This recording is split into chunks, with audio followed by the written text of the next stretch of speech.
Menjaga sopan santun. Yang pertama, sopan santun atau kebiasaan atau adab yang baik ketika di rumah. Mengucapkan salam, Assalamualaikum warahmatullahi wabarakatuh saat masuk rumah. Allah berfirman dalam Quran surat An-Nur, surat ke-24 ayat 61, apabila kamu memasuki rumah, hendaklah kamu memberi salam kepada penghuninya, yang itu berarti memberi salam kepada dirimu sendiri, dengan salam yang penuh berkah dan kebaikan dari sisi Allah. Yang kedua, mengucapkan basmalah, bismillah saat masuk ke rumah. Disebutkan dalam hadis riwayat Muslim, jika seseorang memasuki rumahnya, lantas ia menyebut nama Allah, membaca basmalah, begitu pula saat ia makan, maka syaitan berkata kepada teman-temannya, tidak ada tempat untuk kalian bermalam dan tidak ada jatah makan.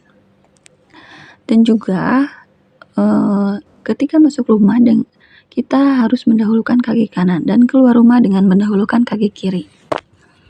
Lalu adab selanjutnya itu yang ketiga, memperbanyak sholat sunnah selama berada di rumah. Rasulullah SAW bersabda, sebaik-baik sholat seseorang adalah di rumahnya, kecuali sholat wajib. Hadis riwayat Al-Bukhari. Lalu adab yang keempat yaitu sering membaca Al-Quran sebagai pengisi waktu luang di rumah. Nabi SAW bersabda, janganlah jadikan rumah kalian seperti kuburan, karena syaitan itu lari dari rumah yang di dalamnya dibacakan surat Al-Baqarah. Hadis riwayat Muslim. Dan juga sedikit tambahan, kita juga dianjurkan membiasakan berzikir kepada Allah ketika memasuki rumah dan juga ketika makan. Lalu adab yang kelima yaitu mempelajari ilmu agama, terutama saat berkumpul bersama anggota keluarga. Dalam Quran surat At-Tahrim, surat ke-66 ayat 6, Allah berfirman, hai orang-orang yang beriman, peliharalah dirimu dan keluargamu dari api neraka. Yang keenam, adab yang keenam yaitu tekun dalam belajar dan mengerjakan tugas sekolah. Hadis riwayat Ibnu Majah disebutkan di sana bahwa menuntut ilmu itu wajib bagi setiap muslim.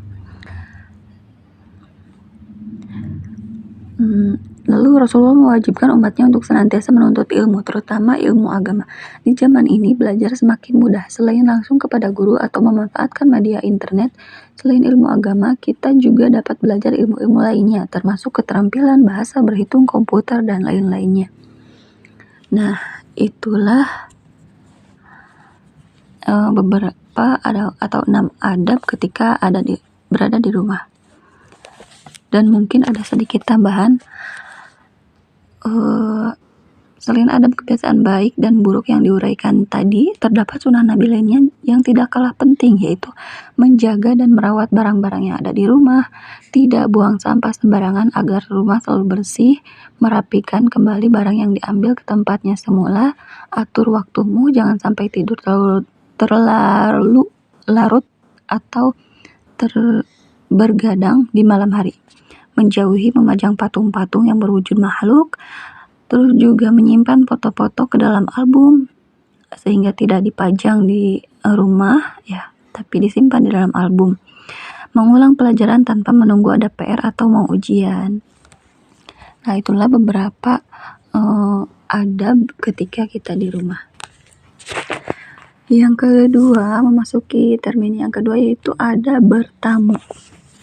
Ketika kita bertamu ini ada adab-adabnya. Yang pertama, meminta izin dengan mengucapkan salam sebelum masuk. Awali dengan mengetuk pintu atau menekan bel. Memperkenalkan diri dan jangan masuk atau duduk sebelum dipersilahkan. Nah, dalam surat An-Nur, surat ke-24 ayat 27, Allah berfirman, wahai orang-orang yang beriman, janganlah kamu memasuki rumah yang bukan rumahmu sebelum meminta izin dan memberi salam kepada penghuninya. Yang demikian itu lebih baik bagimu agar kamu selalu ingat. Lalu yang kedua, meminta izin yang utama yaitu mengucapkan salam. Lalu ucapkan seperti, bolehkah aku masuk? Nah, setelah mengucapkan salam, lalu bertanya, bolehkah saya masuk?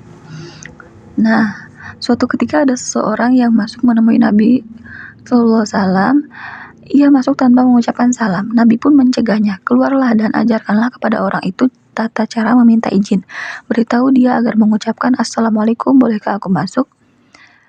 Orang itu pun keluar lalu masuk kembali dengan mengucapkan Assalamualaikum, bolehkah aku masuk? Nabi SAW pun memberi izin kepadanya dan ia segera masuk. Hadis riwayat Abu Daud.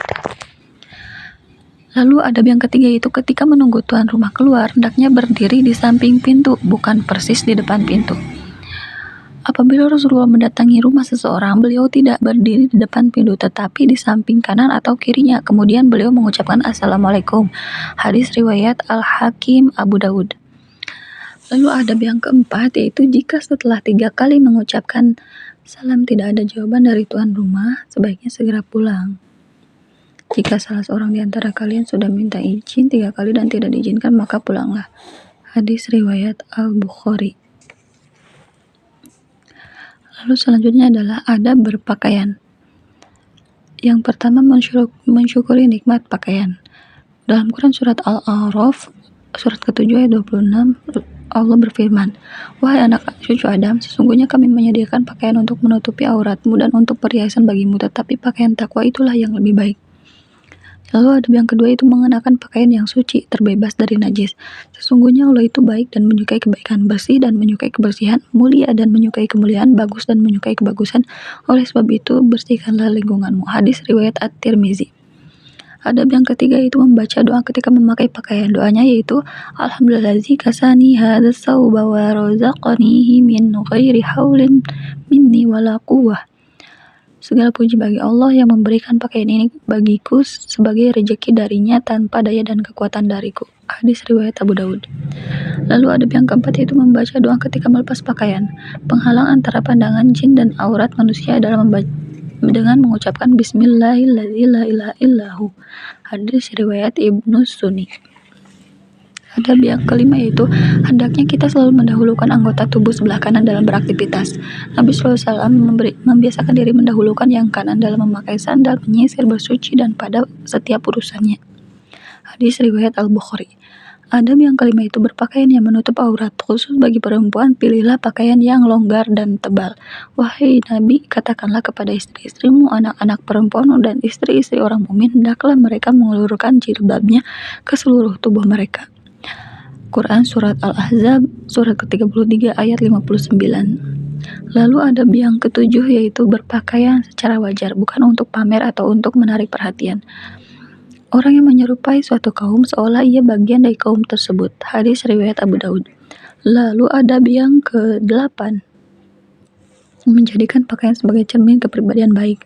Al-Barra bin Azib bercerita, Rasulullah berperawakan sedang. Aku pernah melihat beliau mengenakan pakaian berwarna merah. Belum pernah aku melihat penampilan seindah itu. Hadis riwayat Al-Bukhari. Nah, itulah ketiga adab dalam menjaga sopan santun. Yang pertama ketika di rumah, yang kedua itu ketika bertamu, dan yang ketiga ketika berpakaian. Semoga bermanfaat. Wassalamualaikum warahmatullahi wabarakatuh.